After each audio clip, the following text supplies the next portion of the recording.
Philippines sides with us amid rising regional tensions between Beijing and Washington.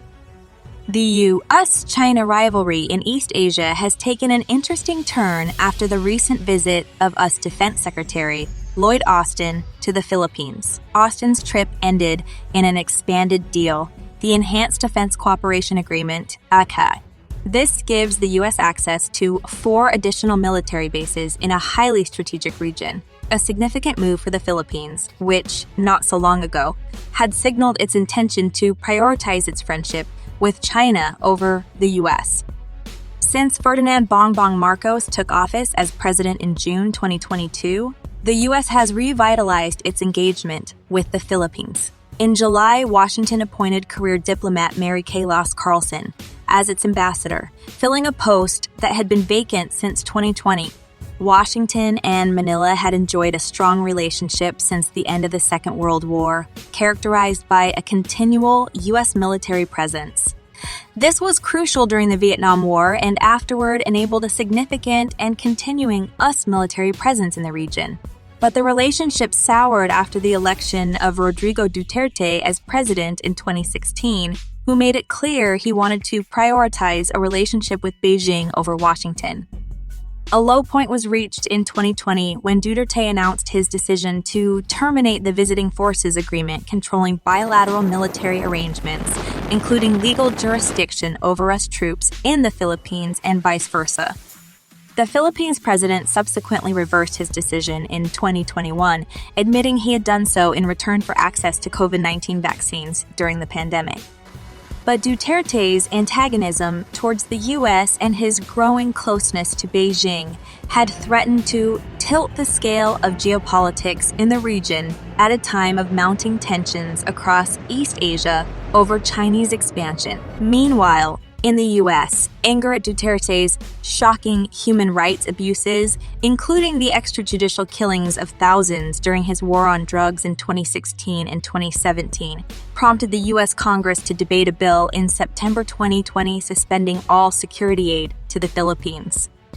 Duterte, meanwhile, had been telling Beijing it was time to say goodbye to Washington and pursue closer relations with China. But this flirtation with China ultimately came to nothing. The South China dispute was left to rumble on in the background, and Duterte did his best to ignore the issue. Reviving an old friendship. During the 2022 presidential election campaign, Marcos remained vague about the direction of his foreign policy. He hedged between his problematic family history with the U.S., which had played an important role in ending his father's dictatorship, and the ongoing South China Sea dispute that has pitted Beijing against most of the rest of the region over China's territorial claims. But since assuming office, Marcos has been firm in keeping the alliance with the U.S. strong, and America's attitude towards the Philippines has thawed. For Washington's part, the Philippines' strategic importance to the U.S. has only increased as China continues to enact its claims to islands in the South China Sea with a growing military presence. Washington is also disturbed by Beijing's repeated statements about its desire to reunify with Taiwan and the increasingly authoritarian nature of its administration of Hong Kong. Austin's trip marks the third high-profile visit by a U.S. official during the first year of the Marcos presidency. In November 2022, U.S. Vice President Kamala Harris visited Palawan, a strategically important archipelago abutting the South China Sea, meeting with Coast Guard officials there.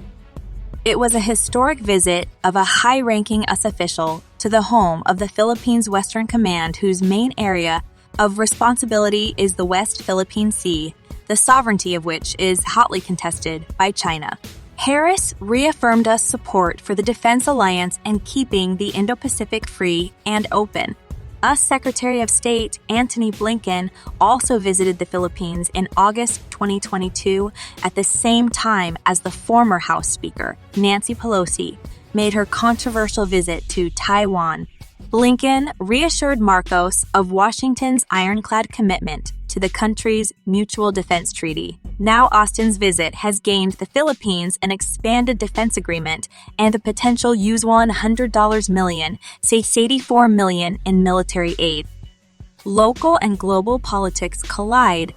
The Enhanced Defense Cooperation Agreement was negotiated and signed in 2014 by the country's respective presidents at the time, Barack Obama and Benigno Aquino. The new detente between the Biden and Marcos administrations has returned the relationship between the two countries to a firmer footing and suggests that America's pivot to Asia has survived the pressures of the Trump administration's isolationism, Duterte's belligerence, and China's increasing assertiveness in the region.